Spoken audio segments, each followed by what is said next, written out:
لا گەڕی پێنجەمی یاریەکانی یانە پلەیەکەکانی کوردستان بە ئامادەبوونی هەندێکی زۆری یانی چەمچەماڵ میوانداری هەڵەبجەی شەهیدی کرد.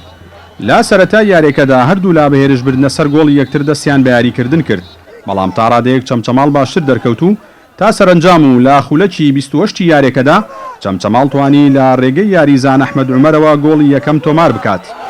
پاش 14 خولەکیش لە تۆمارکردنی گۆڵی یەکەم و لە خولەکی 42 یاریەکەدا چەمچەماڵ توانی لە ڕێگەی یاریزان ئیبراهیم کەریمەوە گۆڵی دووەم تۆمار بکات و سەرنجام و جێمی یەکەمی یاریەکە بە وەنجامە کۆتایی هات.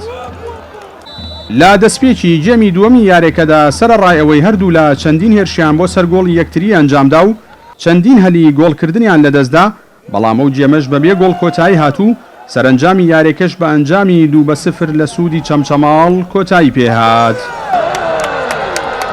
یاری چوارمی خۆمانە بەرامبەر هەڵەبجەی خۆشەویست توانیمان سەرکەوتنی چوارەم بەدەست بێنن خۆمان لە ڕێزبەندی پێشەوە قایمتر بکەین.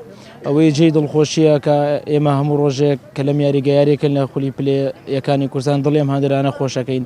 هیوادارم سەرم سەرکەوتنانە بەردەوام بین و بۆی بگەین بە خەونی خۆمان کە بۆ یەکەم جار لە خولی پلە نایبەکانی کوردستان یاریکەین. سپاس بۆخوای گەورە کە توانیمان چوارەم یاری لە سەریەک لە خولەکە بە سێ خاڵی یاریەوە دەستەبەر بکەین. سپاسی سەرجەم یاریزانانەکەم هاندەران بە تایبەتی کە گروتینێکی باشیانیا بە یاریزانان هەرچەندە خولەکە ئێمە بۆ ماوەی 3 هەفتەیە دانیشتوین بە حەقەت تەئسیراتێکی هەبوو لەسەر یاریزانەکان، بەڵام لەگەڵ ئەوەشە توانیمان یارەکە لە بەرژەوەندی خۆمان کۆتایی پێبێنین و بتوانین لە سەوی ڕێزبەندی خولەکە بمێنینەوە. یاریزانێکی یانەی هەڵەبجەی شەهیدیش ئاماژەی بەوە کرد سەرەڕایەوەی پلانەکانی ڕاهێنەریان وەک خۆی جێبەجێ کرد و ئاستێکی بەرزیان بەرامبەر چەمچەماڵ پێشکەش کرد، بەڵام بەخت یاوەریان نەبوو.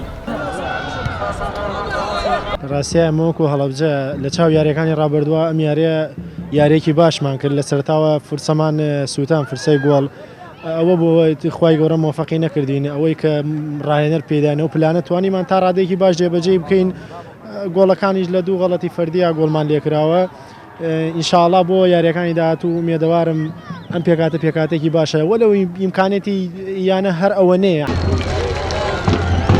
بابردنەوەی لە هەڵەبجەی شەهید چەمچەماڵ توانی لە ڕیزبەندی یەکەمی یانە پلەیەکەکانی کوردستاندا با کۆکردنەوەی 12 خاڵ و تۆمارکردنی 11 گۆڵ بمێنێتەوە. بڕیاریشە لە یاری ئایندەیاندا چەمچەماڵ ببێتە میوانی کۆیە.